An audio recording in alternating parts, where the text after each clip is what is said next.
आज के जलसे के सदर मोहतरम सलीम भाई टैक्सीवाला साहब, मंच पे तशरीफ फरमा ताहिरा शेख रशीद साहिबा, मंच पे तशरीफ फरमा वार्ड नंबर 8 के इस्लाम पार्टी के चारों उम्मीदवार, मंच पे तशरीफ फरमा तमाम ही पार्टी के जिम्मेदारान। अभी अभी इस्लाम पार्टी में जिनका इस्तेकबाल किया गया अतीक भाई लोखंडवाला साहब, मेरे सामने तशरीफ फरमा तमामी बुजुर्ग हजरात, नौजवान साथी और जहां तक मेरी आवाज जा रही है मेरी माँ और बहनें,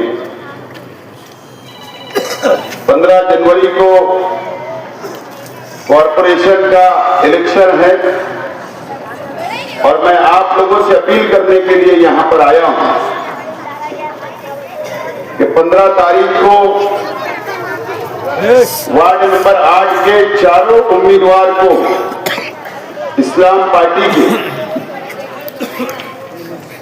वोट देकर, रिक्शा निशान पर वोट देकर भारी अक्सरियत से कामयाब करने की अपील करने के लिए आज मैं आपके बीच में आया हूं। आज इस इलाके के अंदर आकर, आज जिस जगह के ऊपर जलसा है, यहां पर इलेक्शनी माहौल में, इलेक्शन के वक्त शेख रशीद साहब यहां से आप लोगों के सामने अपनी बातें रखा करते थे।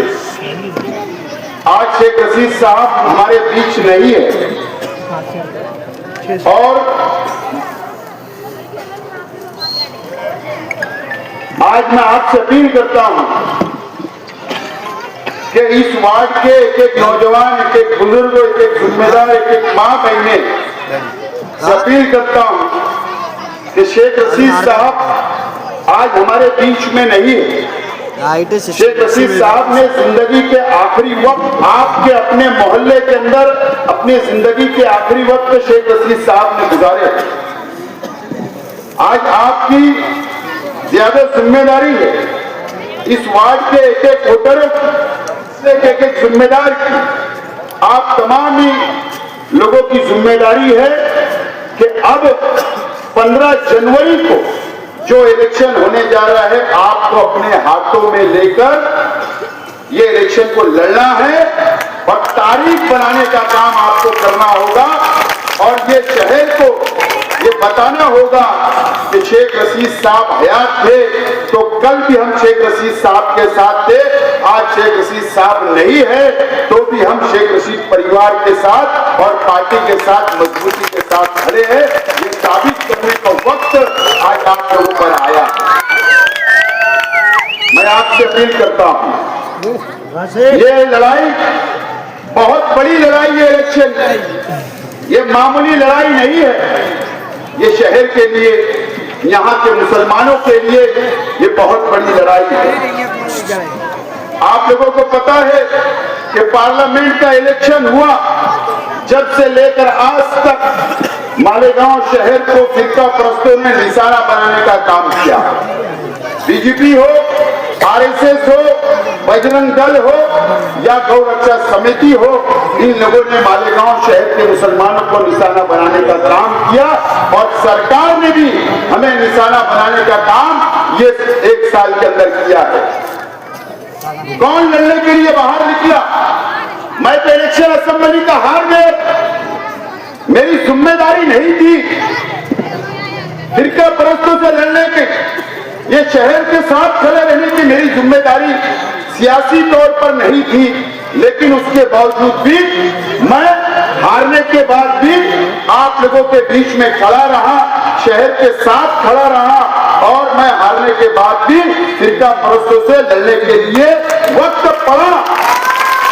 तो समाजवादी पार्टी को एक प्लेटफॉर्म पे हमने लाया और हमने लड़ा और आज भी हम कानूनी लड़ाई भी और जमहूरी लड़ाई भी हम लोग फिरका परस्तों से लड़ रहे हैं। ये शहर के लिए आज समझने का वक्त है। अगर शहर नहीं समझेगा आज और ये लड़ाई को अगर मामूली लड़ाई समझी जाएगी, एक वार्ड का इलेक्शन समझा जाएगा और कॉर्पोरेशन का इलेक्शन समझा जाएगा, तो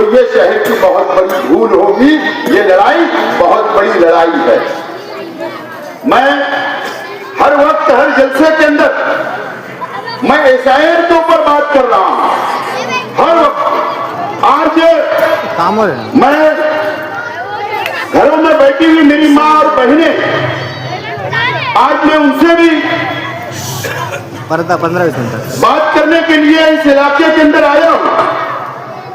एसआईआर की लड़ाई कई मैं समझता हूं कि हमारे मुखालिफ, जब मैं एसआईआर की बात करता हूं, जब मैं एसआईआर कर आवाम को समझाता हूं, जब मैं बेदारी लाने की कोशिश करता हूं, तो मेरे मुखालिफ मुझ पर तनकीद करते हैं।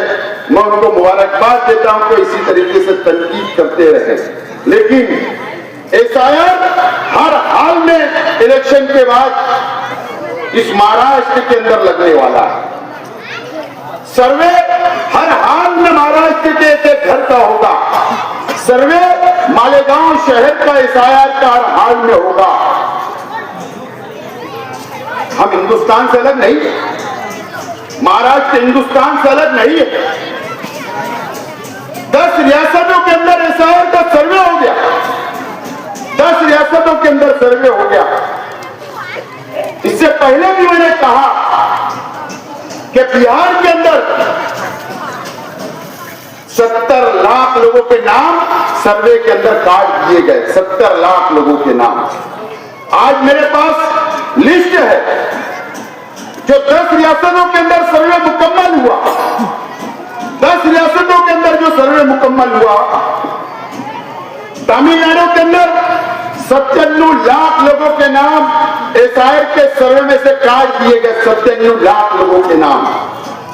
गुजरात के अंदर एसआईआर का सर्वे हुआ, 73 लाख लोगों के नाम वहां भी एसआईआर के सर्वे के अंदर काट दिए गए।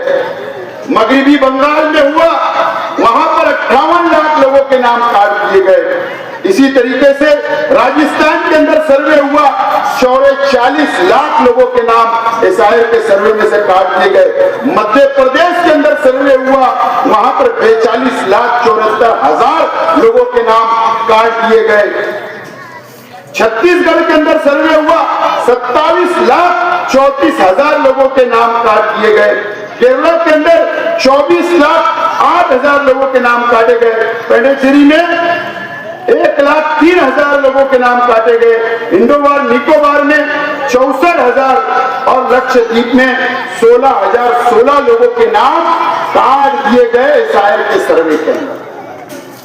इससे पहले बिहार के अंदर सर्वे हुआ था, तो पहली रियासत थी जहां पर 70 लाख लोगों के नाम काट दिए गए।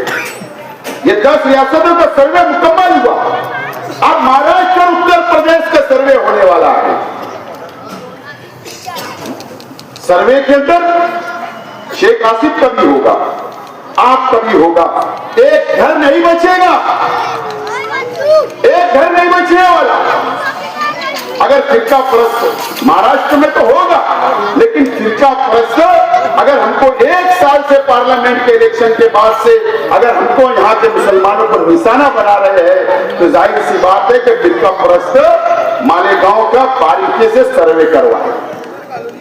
हिंदुस्तान में कहीं ऐसा नहीं हुआ, पूरे मुल्क के अंदर कहीं ऐसा नहीं हुआ कि हमारी एसआईटी बन गई, हम पर बांग्लादेशी और रोहिंग्या का इल्जाम आया। एसआईटी बनी, इंक्वायरी हुई, 3400 जन्म दाखिले रद्द कर दिए गए। कई लोग आज भी जेल में, मां बहने जेल के अंदर गई। हिंदुस्तान में ऐसा कहीं नहीं हुआ, सिर्फ मालेगांव शहर के अंदर ऐसा हुआ, सिर्फ मालेगांव शहर के अंदर ऐसा हुआ। आपसे पेपर और सबूत मांगे जाएंगे। मैंने कई जलसों के अंदर ये बात कही, लेकिन हम मदद करने का वादा मैं करने के लिए आया हूं।